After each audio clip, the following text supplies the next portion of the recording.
Welcome everyone to Magius Plays Alan Wake, a new series featuring a very dark and somewhat twisted storyline about a writer.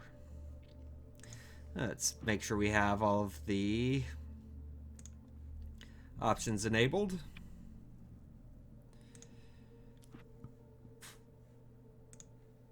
Graphics. Advanced.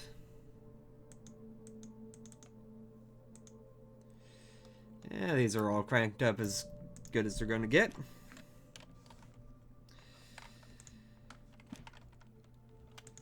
So we are ready to go. This is one of my favorite third-person shooter style games, released for the PC quite a while ago. But, back, don't want to continue. But it's one that, as far as I understand, has never really gotten a lot of following. Hopefully I'll be able to fix that here. Stephen King once wrote that nightmares exist outside of logic, and there's little fun to be had in explanations. They're antithetical to the poetry of fear. In a horror story, the victim keeps asking why, but there can be no explanation, and there shouldn't be one. The unanswered mystery is what stays with us the longest, and it's what we'll remember in the end. My name is Alan Wake. I'm a writer.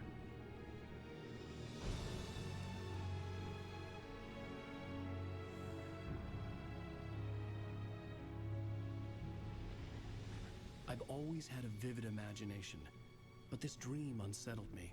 It was wild and dark and weird, even by my standards. So yes, it began with a dream. Following a typical nightmare pattern, I was late, desperately trying to reach my destination, a lighthouse. For some urgent reason, I couldn't remember. I'd been driving too fast down a coastal road to get there.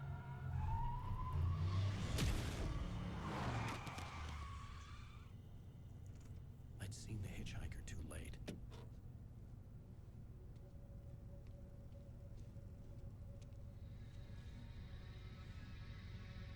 He was dead.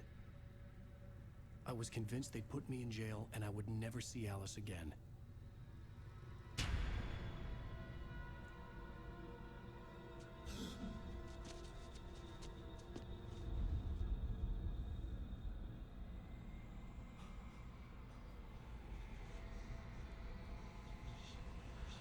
Suddenly, his body was gone.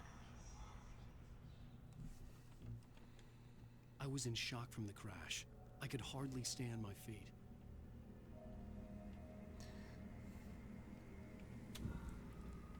And here we have the tutorial level.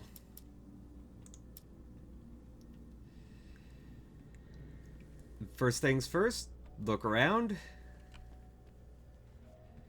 And lots of books scattered around. Obviously, we're not supposed to go that way. And we can't even get through the tunnel. It's all bricked up now.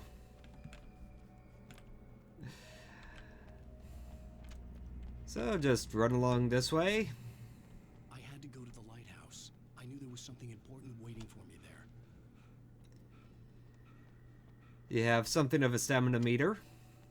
And a health meter that you need to keep track of.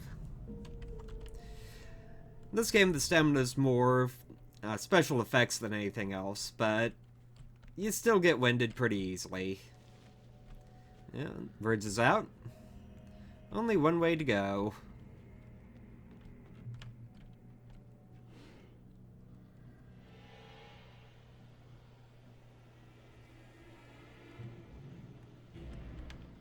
You don't even recognize me, do you, Ryder? You think you're God? You think you can just make up stuff? Play with people's lives and kill them when you think it adds to the drama? You're in this story now, and I'll make you suffer. You're a joke. There wouldn't be a single readable sentence in your books if it wasn't for your editor.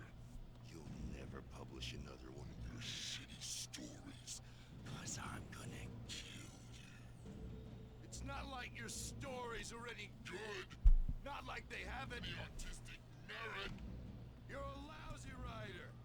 Cheap thrills and pretentious shit. That's all you're good for. Just look at me. Look at your work. And I thought some of the critics could be bad. You missed your deadline. Damn.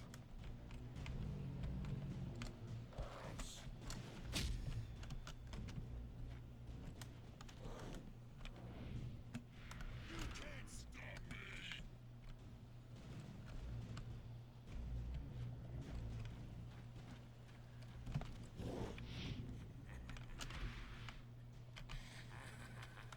I realized that the hitchhiker was a character from the story I've been working on.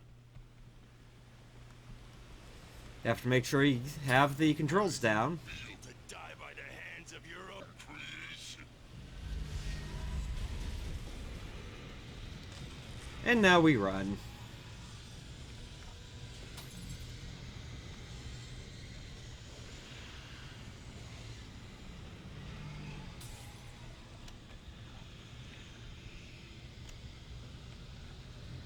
And run. And get winded. Catch our breath. And run.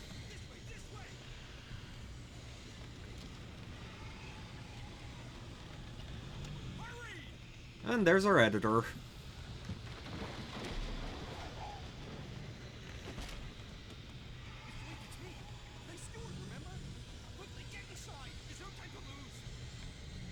Or maybe not the editor.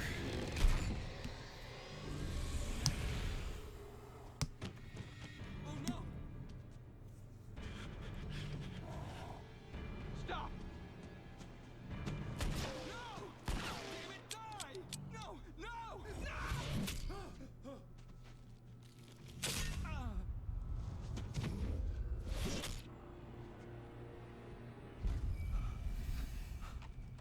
I was trapped. There was no way out. And the TV is looking at you.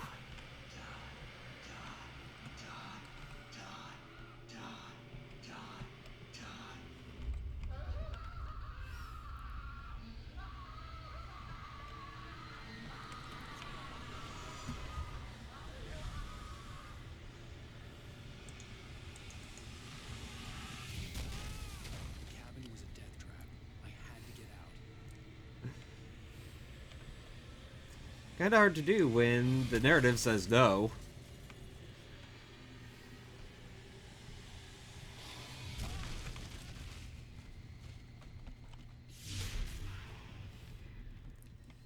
Follow the light. And now we can go. You are hurt. You should go into the light. You are only safe there.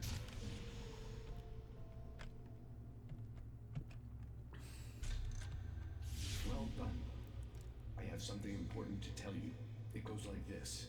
For he did not know that beyond the lake he called home lies a deeper, darker ocean green, where waves are both wilder and more serene. To its ports I've been. To its ports I've been. Do you understand? No. Follow my light.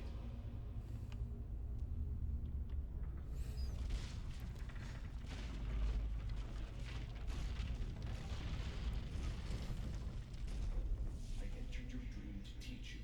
The darkness is dangerous. It's sleeping now. When it feels you coming, it will wake up. There's no time. I can only show you the most important thing. The hitchhiker has been taken over by the dark presence. You can't hurt him now. The darkness protects him from all harm. Only light can drive the darkness away and make him vulnerable again. Here, take the light. Turn your flashlight toward him and burn the darkness away. And this is the main mechanic of the game. You have a flashlight, it slowly dissolves the darkness from your enemies. Or you can focus it and burn it out faster, but it eats up the batteries. Now the darkness no longer protects him, but it's still inside, controlling him. He can't be saved. He's still a threat. He is still your enemy. Here, take the gun. The battery recharges fairly quickly, but often not quickly enough to resolve anything. Good. You've done well. Remember what I've taught you. That is all. I will give you back your dream now. In the nightmare, a terrible darkness was taking over the world. The lighthouse was the last safe place on Earth.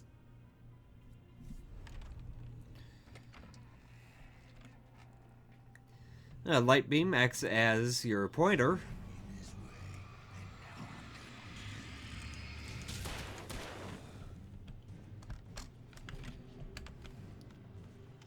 This is it, witch.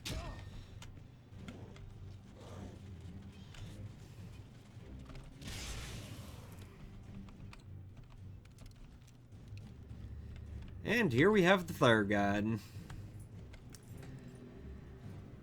Since the enemies are vulnerable to a degree to light, Just like the flare gun acts as the explosive. It's only one shot, but it can absolutely destroy the enemies in this game.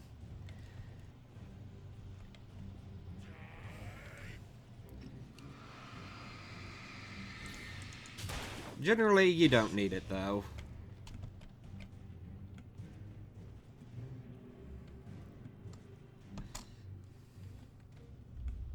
I could keep this up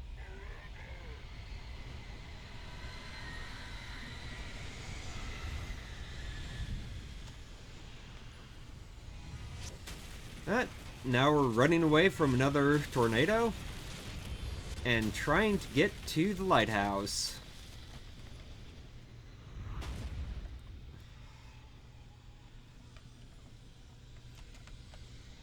And of course, not being the most athletic of types, Alan doesn't really run very long. And then we have the first of the collectibles in this game, the coffee thermoses. Those are scattered throughout the game, and if you're going for 100%, that's the main collectible you'll be grabbing. As with all of the games well, most of the games I play here, I'm not going to be going for 100%.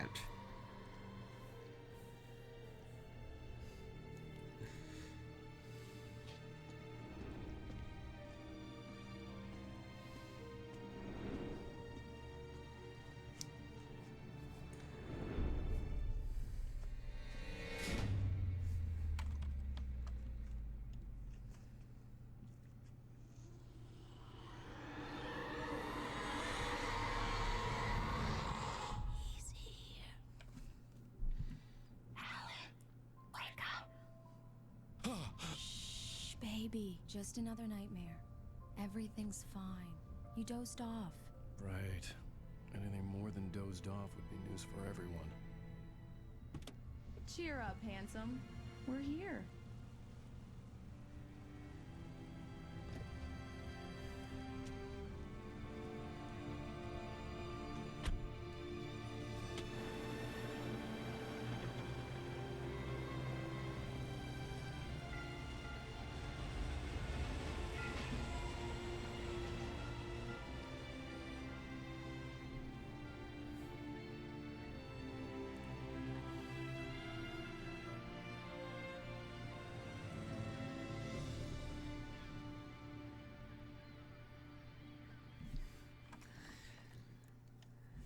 And that gets us through the tutorial level. Let's act like we're on vacation. Go stand next to that old gentleman there. I want a shot of you with the town in the background. Sure. I'll even give you a title for the shot. A city boy, moments before he got eaten by a bear. Hi. Hello there. You picked a good time to visit our town. Deerfest is just 2 weeks away. Deerfest, huh? Did you hear that, honey? You have a lovely wife. If you don't mind me saying. I'm Pat Maine, by the way. Nice to meet you. Yeah, I'm Alan Wake. I won't pretend I don't recognize a famous writer such as yourself, Mr. Wake. A pleasure. I'm I'm an avid reader myself. I hope this isn't too presumptuous of me, but I'm the night host at the local radio station. Any chance I could get an interview? Look, Mr. Maine, I'm on vacation. In fact, I'd appreciate it if we could keep my being here just between the two of us. I'm sure you understand. Fair enough. You can trust me to be discreet. Not a hard man to track down if you change your mind, though.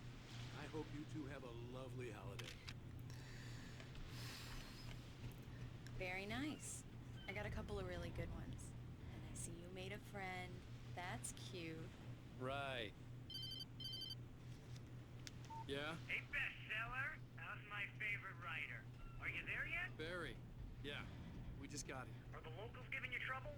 Just say the word, and I'll hop on a plane and come make sure that you're left alone, Al. No, Barry, we're fine. Great, great. Just want to make sure you can relax, recharge. So, how is the place? Has it gotten your creative juices flowing? Barry, we're just settling in. Okay, Al. I'll call back later to make sure you're doing okay. And you call me if there's a problem, okay? Okay. I'm just looking out for you, buddy. Talk to you later. I love you too, Barry. And that's You know he's going to be calling you every 5 minutes. Barry is Barry. I can always turn off the phone. What did I tell you? Text message from Barry. He says hi to you too. and that is the editor. Alan, we're here. Come on, let's get back to the car.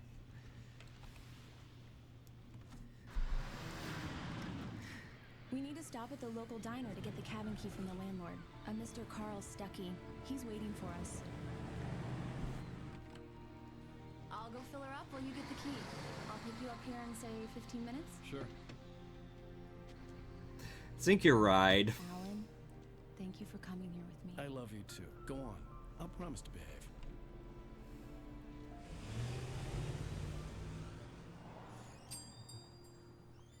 I'd forgotten there were still places like this. Towns where everybody knew everybody. Welcome to the Oh Dear Diner. Hi, I was wondering if you could help me. I'm looking for... Mr. Wake. Alan Wake. Oh, God! I am your biggest fan. I know people say that all the time, but I really am. I'm glad to hear that. Rose. Rose, I'm looking for Mr. Stuckey. Carl Stuckey? Carl? Of course, Mr. Wake. He must have gone to visit the restroom. He'll be back in a moment. I can't believe it. I've got all of your books. I got the cutout from the bookstore when they took it out of the window. And a couple important characters who will be showing up later. Okay. Good for you. Have the sheriff here. Or park ranger. Try the coffee. Just don't blame me when you fall in love, 'cause it'll break your heart when you have to leave. Rusty here is no longer human. Nothing but black coffee under a thin layer of skin. Yeah, that makes two of us. Do me a favor, Sonny. I could really use a tune right now. Coconut, number 6 in the jukebox. I'd do it myself, but both of my legs have gone to sleep. Bad circulation. Yeah. Are you serious? Coconut again? You disgust me.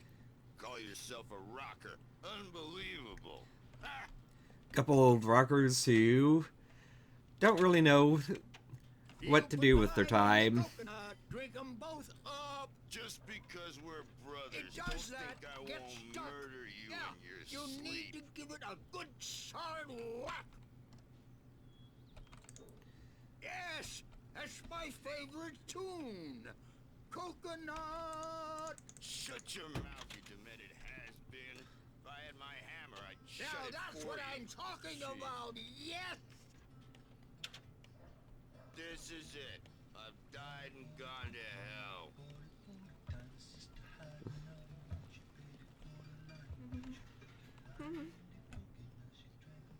Don't go in there, young man.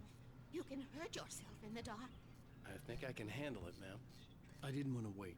I wanted to find Stuckey, to get the key and get out as soon as possible. The waitress was giving me a headache. Overeager fans always did.